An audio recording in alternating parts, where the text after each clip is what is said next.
Portsmouth Woman Missing and Builders and Contractors Association calls for implementation of Public Procurement Act. I am Lorian Graham with the Channel 5 News. Details after this.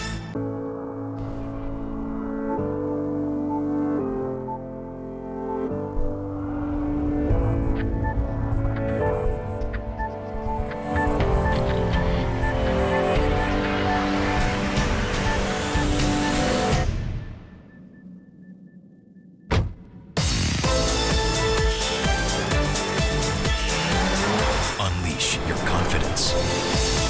All new Sorento.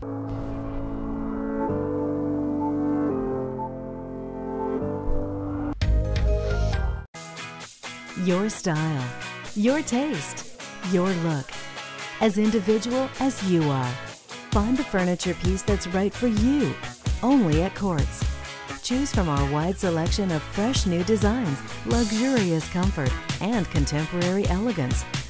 Best of all, it's more affordable than you think. So create the room that's all about you. Come into Quartz today, where furniture is fashionable.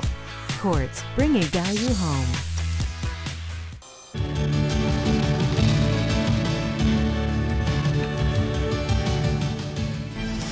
First up, a former school teacher of Portsmouth has been missing from her home for the past 2 days. More of that story from Iduna John Baptist. 34-year-old Marette Baptiste was last seen on Tuesday about 5:30 p.m. walking along the 1-mile road to Bourne Village. Baptiste lives with her father and stepmother.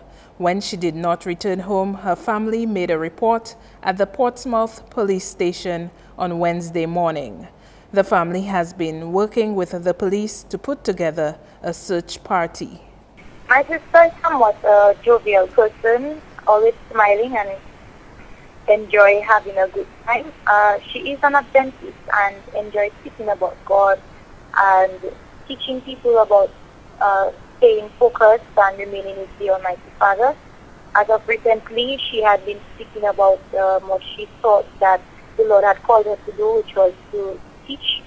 Baptiste taught at the Portsmouth Seventh-day Adventist School until she suffered a stroke on January 9th, 2011. From since then, it has been quite difficult for her to adjust to a new life, and I think there has been some depression that may have been built as a result of that stroke. Based on the information that the people who last saw her said, she explained to them that she was trying to get to the airport, but I guess because of the depression that she's been going through, she was just taking a walk along that area, and the people who saw her did not take that to mean anything. I think they may have also thought that it was a joke she was making at the time. During her episodes of depression, Baptiste has taken long walks in the past, but her sister says she has not behaved that way for a long period. She has been adding her weight and speaking nicely and getting to life back to normal. We have had episodes in the past where she has taken a long walk, but it's been quite a while since we've had that problem. So it came unexpected, and that was a real shocker to many of the family members. And the Minister for Public Works and Ports, Ian Pinard, says a meeting to address wave overtopping at Marigot did not take place as planned since the Marigot Committee did not want to meet at his office. The parties were expected to meet on Wednesday, but the Marigot Committee remained at Melvin Hall while Pinard waited for the members at his office. The minister maintains the meeting was to be held in Roseau. So we called and said we're prepared to meet them in Roseau. And they said that it was a meeting them in Roseau that they not attended. So that's why the meeting didn't take place yesterday. So I know, I heard somebody say on the radio that they were not aware. But in fact, we contacted the person that we normally get in touch with and asked him about the proposed location. And he said that they're not prepared to come to Roseau, and that's why the meeting didn't take place. But in fact, the permanent secretary is now getting in touch with them to organize that meeting so they can come to Roseau. So I think as soon as the date is arrived, hopefully we'll have that meeting in Roseau. Pinard says after his technical team collected the necessary information from the Marigot committee last week, there was little reason for him to go to Marigot. In fact, we have all the technical aspects of the situation. In fact, I received a report from the permanent secretary. So in fact, I know the situation very well in terms of the waves coming on the road, and I know it's an urgent situation, and the government is looking at finding solutions to address it. So in fact, we have sent another technical team from a private company to also go and look at it, and that's how serious we are about dealing with the situation. So we intend to deal with that very soon. But everything, again, takes finance, and the costing that we have for it is a significant sum of money. It's in the millions, not in the thousands. So we are looking at every aspect of it and see how we can solve it as soon as possible. In other news, a search is on for a rare and endangered diablote bird here. Andrea Louis has that story. A team from Environmental Protection in the Caribbean, EPIC, has partnered with Dominica's Forestry, Wildlife and Parks Division on this expedition. EPIC is a non-profit organization registered in the United States which aims to protect the Caribbean environment through research and community-based action. And so we're here to look for the black-capped petrel, which used to nest here 150 years ago, and there's some evidence that suggests it's still nesting here. Over the last 10 years, 2 different birds have been found on the ground up in Trafalgar, one last year and one in 2007. Both were adult birds, and so that suggests that there might be some nesting in that area. The bird, also known as the black-capped petrel, can be found in Hispaniola. Brown says there are many challenges to finding the diablote bird. Because they're a seabird, so they feed at sea during the day, but then at nighttime they come in. So once it's dark, they migrate from the sea up nesting into the high mountains. And then once they get to those places, they put their nest in a burrow underground. So the typical way that you go and look for birds is you find them in trees, and this bird doesn't do that. It doesn't spend time in trees. It lands and goes underground. So it makes it very difficult to find. So it requires some special equipment to be able to track them at nighttime. Morne Diablote and Mono Diab are 2 mountains named after the diablote birds. The birds were once very common on island.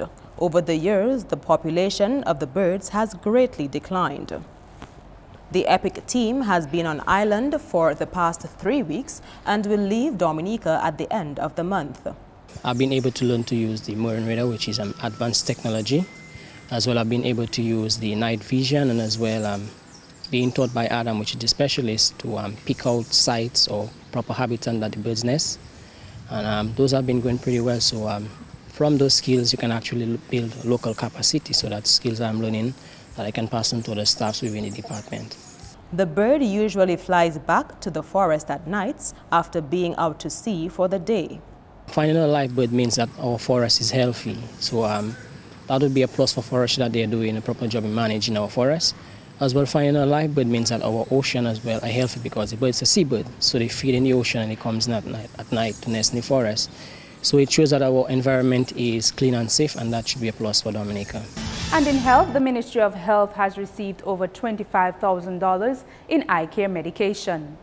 More than 300 Dominicans benefited from eye checks provided by the VOSH team over the past 4 days. The VOSH, in collaboration with Rotary, has been partnering with the Ministry of Health to bring eye care to the citizens of Dominica for over 21 years. And it would be interesting if we were to actually measure the economic and social impact of your contribution to Dominica. I think it is tremendous. What you have done in terms of providing eye care to citizens of Dominica is in sync with the priority of the government of Dominica in terms of providing eye care to Dominica, and in fact helping us to achieve our Vision 2020 goal. The team of eye doctors and optometry students visited the La Plaine, Cassabruce, Salibier, Maho, Point Michel Health Centers and the Goodwill Parish Hall. Monday we went to La Plaine Health Center and examined 300 patients. Tuesday we split up with Salibier, half the team, and the other half went to Cassabruce, where we did a total of 400 patients. And then today we split up and did a half day at Maho Health Center and Point Michel Health Center. We usually do over 500 people, short drive and very nice setting to for our team to set up and examine eyes, take care of people. The VOSH team was highly recommended for their commitment to Dominica. And whilst we understand that optimal healthcare does come at a cost, in some cases tremendous cost, and even basic healthcare comes at a cost, we really think it's commendable when organizations such as yours can reach out and make a difference in someone's life, because I'm pretty sure that, quite a few of the people who've been beneficiaries of your service, especially the actual prescription glasses, would not otherwise have been able to afford such. And we can be a testimony to the number of citizens that we have assisted as a government, and we're really glad to have VOSH on board to really make this it easier for us. The 21st VOSH mission to Dominica was made possible through a partnership between the Rotary Club of Dominica and the Rotary Club of Michigan. This is Channel 5 News, a strict warning to truckers and vans on the Carnival route. That and more when we return.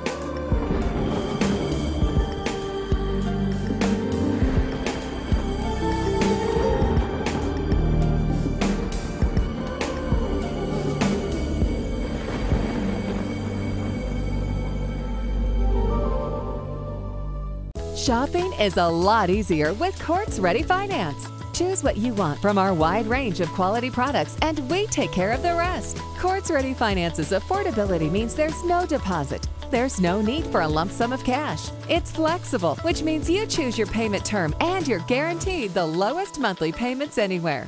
Best of all, it's easy. Easy to get and easy to pay. Shop at Courts today and get what you want hassle-free.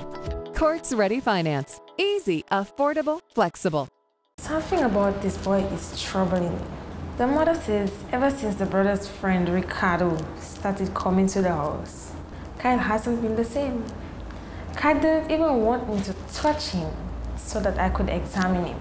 When I asked him about Ricardo, Kyle said he only took pictures to make Ricardo happy. But Kyle, what happens to him if there is abuse and he does not get the support he needs? As medical professionals, you have the responsibility to report all suspected cases of child sexual abuse. Break the silence. You are right to tell. For further information on child abuse, call 266-3020 or 266-3080.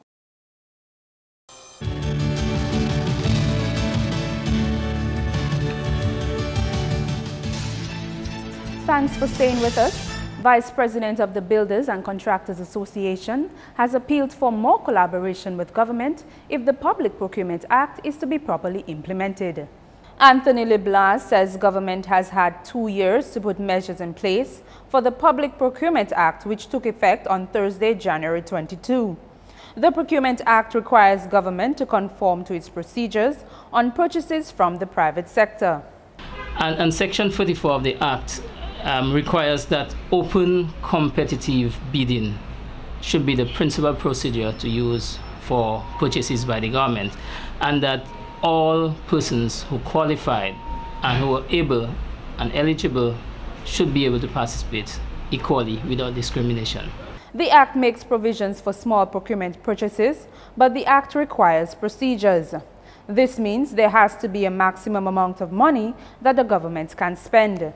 Secondly, it requires that if the government chooses to select persons to ask to quote, then the government should have a list of small procurement purchasers. The government should have a list of small contractors or small suppliers, persons who can provide small goods to the government, and that list have to be set up in accordance with Section 45.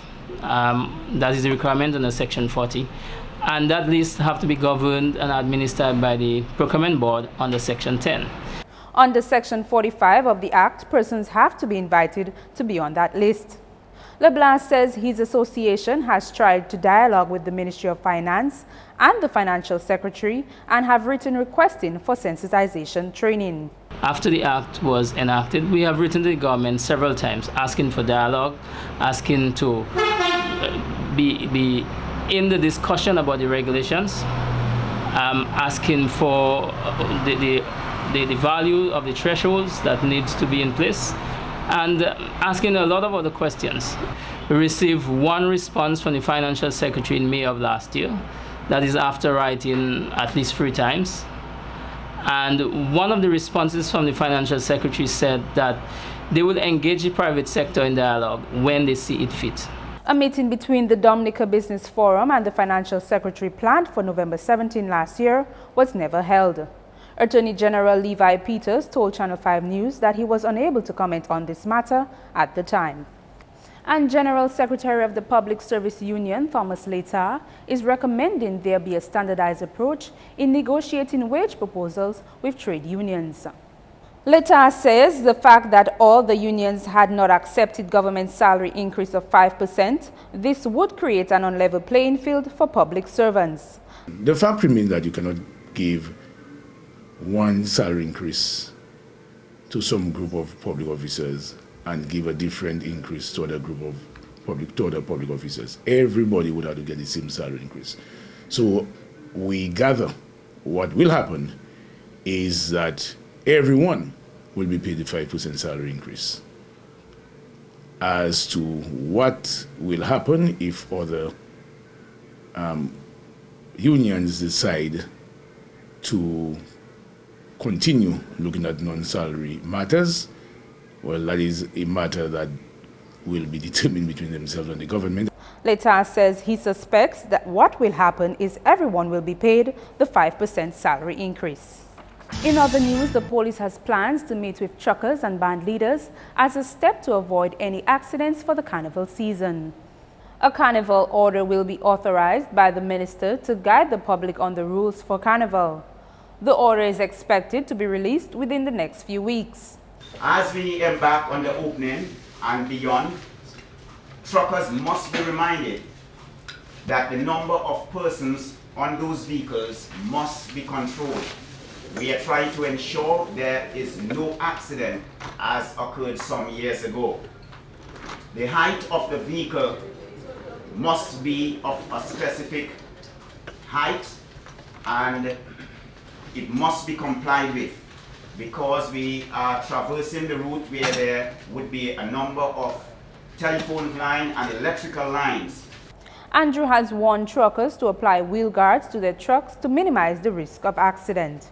That no person or children go under the wheel while the vehicle is in motion. We have to pay attention as well, especially for this opening parade, the spacing between bands, the spacing between vehicles to minimize congestion. If you want things to be done in an orderly manner, it must be adequately spaced. And in Calypso, Stardom Calypsonians competed in a Calypso tug of war at the 3rd staging of Stardom Tent on Wednesday night. Among the competitors were The Professor versus Bizzle J. The Professor won based on crowd feedback with his debut Calypso, God of Calypso Kingdom.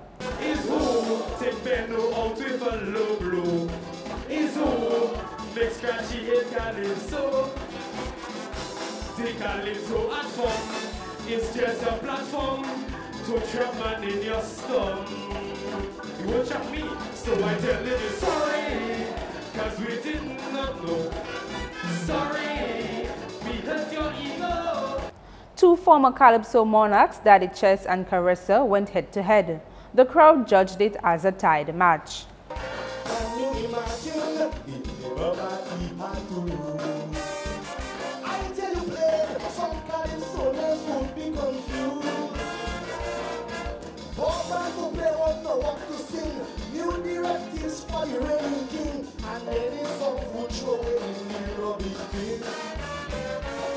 Down in Trinidad, land of Calypso, Californians singing like their tongue Lego. Panic money and we taking what they get. Not a Californian pay your money yet. But in Dominica, like we so advanced, want to use the alphabet to create finance. I cannot believe you want to copy when over 10,000 people singing the language Tego. I know I like Venezuela. Scrunter, who was expected to come up against Hunter, said he had withdrawn from doing so, leaving Hunter as the automatic winner. Paparazzi over the call, waiting for the final call. Family and my friends then start to bowl. Lord, Mr. Hunter will not be enemy. Hunter never destroy anybody. People are in Africa. You never hate and cancer. High blood pressure. Stay tuned for the sports report with Gavin Richards.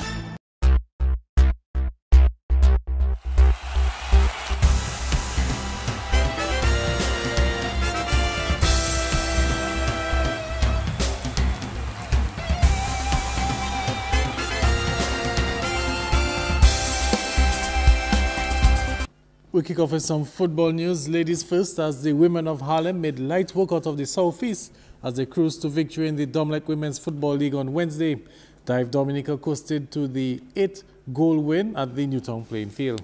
Dive Dominica Harlem United went on a goal spree last night with a 9-1 drubbing of Southeast Stars in the Domlec Women's League at the Newtown playing field. Naima Africa registered a hat-trick with Onisha Deluge and Ali Jetit scoring 2 each, while they were 1 each from Ivana Imabel and Joelle Brown. Eflin Lockhart got the lone goal for Southeast. The Women's League continues on Sunday with Southeast Stars again in action against Bomber Starlights at the Buffer State playing field at 4 p.m. Meanwhile, in the Division 1 League last night, Maosuka Strikers failed to show up for their match against Potters in the first match of a doubleheader at the Buffer State playing field. While in the second match, Kenfield Football Club and the Wacky Rollers played to a goalless draw. In more sporting news, sports coordinator Trevor Shillingford has hinted that the 2015 Windward Island Secondary Schools Games could be held in Roseau this year. Dominica is set to host the annual games. In 2011, the games were held at Portsmouth. The Windward Islands Games brings St. Lucia, Grenada and St. Vincent to our shores as they compete in sporting disciplines to include netball, football, volleyball, basketball and track and field. This is a huge undertaking. We are speaking here of in excess of 240 students that we have to cater for. And 2015, Dominica will be hosting. We have already begun our preparations for the games, and we are hoping to make this one a grand occasion, one that will leave a lasting impression on our guests. We know that in 2011, when we last hosted, we got some criticisms for some minor events. We have learned from this experience, and we are hoping to make this one a huge experience where the young people will be converging on Dominica, will not regret their stay on the Nature Island. And most likely the venue will still be the same Portsmouth? We are looking at moving this year to Roseau.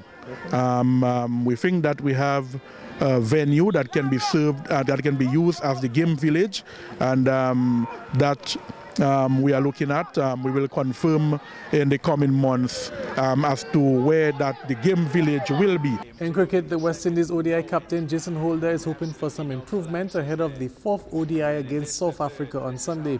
His comments following the West Indies' 9-wicket loss to South Africa on Tuesday. He says the batting has not been up to standard so far in the series.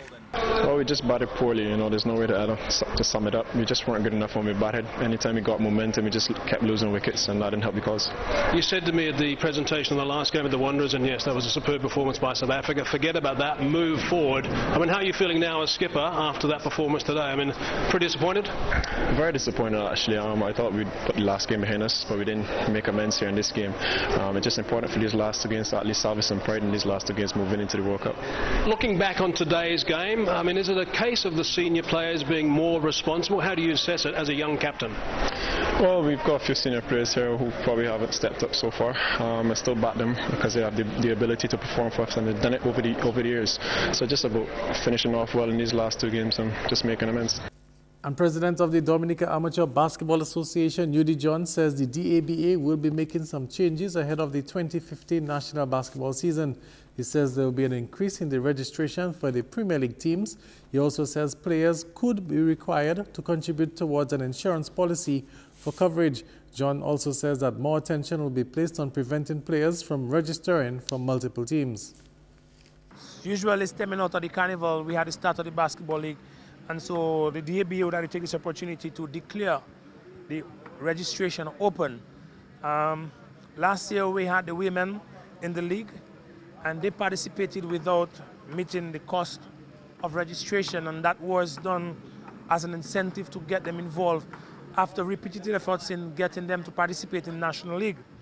And so this year we have a few changes that will be made, and one such change is that the women will be required to pay a registration fee of $250, while the first division players teams will be required to pay a fee of $350. That remains unchanged from previous years, but the premier teams will be required to pay some $400 as a team registration.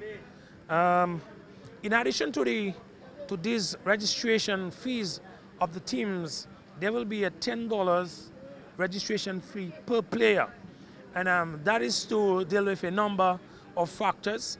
Last year we were stressed with a number of situations where players were registered on more than one team because persons took the liberties to have players registered on the teams without the dialogue, and it created a real mess. And in more basketball news, the Elijah Thunderers have taken a 1-0 lead over the Domlek Shockers as the playoffs tipped off on Wednesday in the Roseau Valley Basketball League. The season champions Thunderers were too much for the Shockers and took the match 83-71. For the Thunderers, Edmund Williams scored 20 points, Josh Telemark had 16, Craig Angle 12, and Kevin Tusa 11. Dwight Barron also scored 11 and Halo Bella 10. For the Shockers, Davidson Tula led the way 24 points, McCray Edwards 18, Daniel Ormond 17 points. Game 2 is set for Sunday. That's all the time for sports. Join us next time. I'm Jonathan.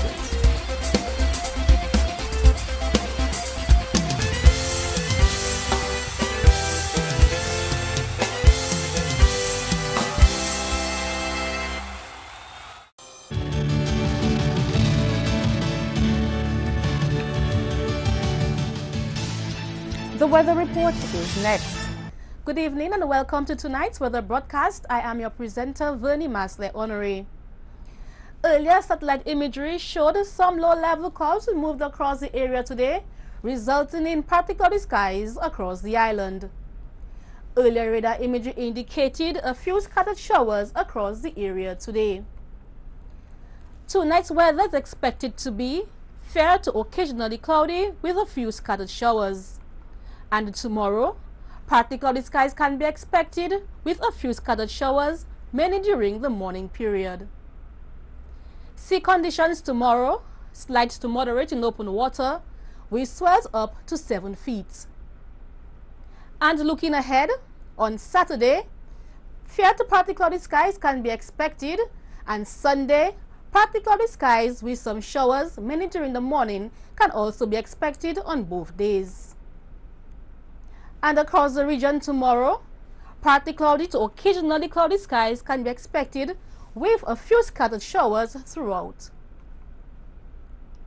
And on the international scene, clear skies can be expected in New York and Beijing, while partly cloudy skies can be expected in Miami, London and Caracas.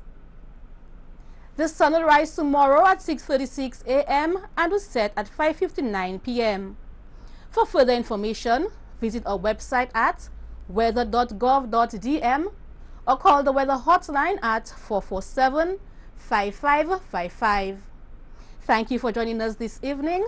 Have a good night. To end the news, the headlines again. Portsmouth woman missing and Builders and Contractors Association calls for implementation of Public Procurement Act. Send your questions and comments to news@mapping2k4.com.